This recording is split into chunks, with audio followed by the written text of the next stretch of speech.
बिस्मिल्लाहिर्रहमानिर्रहीम।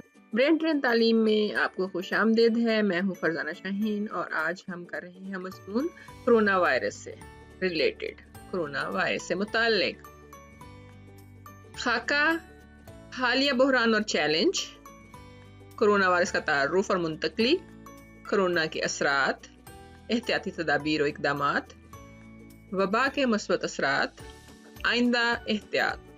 हालिया बहरान जिसने पूरी दुनिया को मुतासिर किया है वो इस वक्त कोरोना वायरस है। इसने लोगों का तर्ज ज़िंदगी बिल्कुल बदल डाला है। दूसरी जंग अज़ीम के बाद ये सबसे बड़ा चैलेंज है जिसका दुनिया ने सामना किया है। 2019 के आखिर में एशिया में चीन के शहर वुहान में कोरोना वायरस के मुतासरीन की पहली बार तस्दीक हुई। 31 दिसंबर 2019 में पहली बार कोरोना वायरस आलमी इदारा सेहत में रिपोर्ट हुआ। 30 जनवरी 2020 में सेहत के आलमी इदारे WHO ने इस बीमारी को पूरी दुनिया के लिए सेहत का मसला करार दिया और 11 मार्च 2020 को इसे आलमी सतह पर वबाई मर्ज करार दे दिया गया।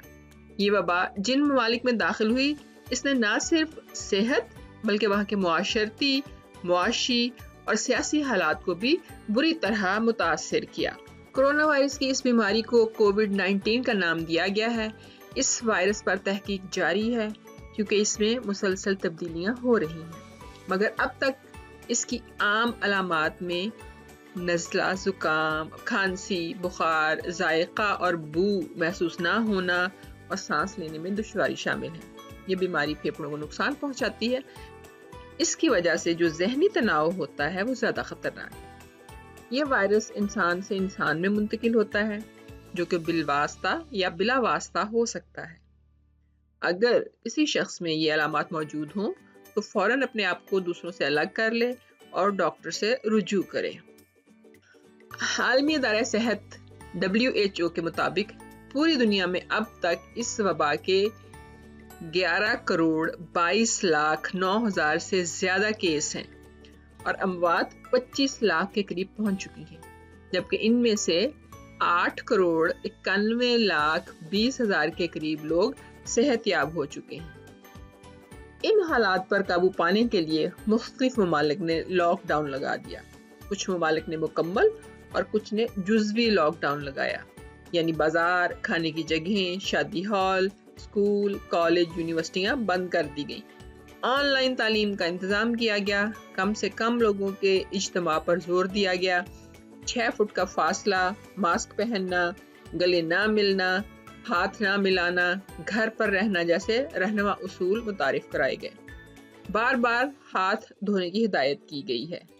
इस वबा पर मजीद काबू पाने के लिए कई ममालिक ने दूसरे ममालिक को परवाज़ों पर पाबंदी लगा दी ताकि ये बीमारी एक जगह से दूसरी जगह मुंतकिल ना हो। जहां पूरी दुनिया इस वबा से मुतासिर हुई है वहां इसके कुछ मस्बत असरात भी नजर आए। दुनिया टेक्नोलॉजी की तरफ मुतवज्जे हुई। ऑनलाइन तालीम, खरीदारी और कारोबार में इजाफा नजर आया। मुख्तलिफ शोबों से ताल्लुक रखने वाले लोगों ने ऑनलाइन मुलाकातें भी की। कई ममालिक ने मौके से फ़ायदा उठाते हुए ऐसी अशिया की पैदावार शुरू कर दी जो इस वबा की वजह से ज़रूरत बन गई थी। और तो और अफराद खाना को अपने घर वालों को वक्त देने का मौका मिला। ये बीमारी अभी ख़त्म नहीं हुई, इसकी दूसरी लहर शुरू हो चुकी है, बल्कि अब इसकी नई किस्में भी ज़ाहिर हो रही हैं। हमें कुछ साल इसके साथ रहना है और बहादुरी से इस मर्ज का मुकाबला करना है। इससे निजात हासिल करनी है। इसके लिए हमें वो सब एहतियात करना होगी जिनकी हिदायत की जाती है। मुश्किल के बाद आसानी का अल्लाह ताला ने वादा किया है, बस हमें हिम्मत बांधे रखना है और कोशिश जारी रखनी है। सब ठीक हो जाएगा इंशाअल्लाह। बहुत शुक्रिया, बहुत शुक्रिया। उम्मीद है आपको ये मज़मून पसंद आया होगा। इसी तरह के और मज़ामीन, खुतूत, कहानियाँ हम उर्दू और इंग्लिश दोनों में वीडियो बना के शेयर करते रहेंगे। तो आप लाइक कीजिए, अपने फ्रेंड्स के साथ शेयर कीजिए और सब्सक्राइब कर लीजिए ताकि आपको वीडियोस बर वक्त मिलती रहें जब भी हम अपलोड करें। थैंक यू सो मच साथ रहने के लिए। अगली वीडियो तक के लिए अल्लाह हाफिज़।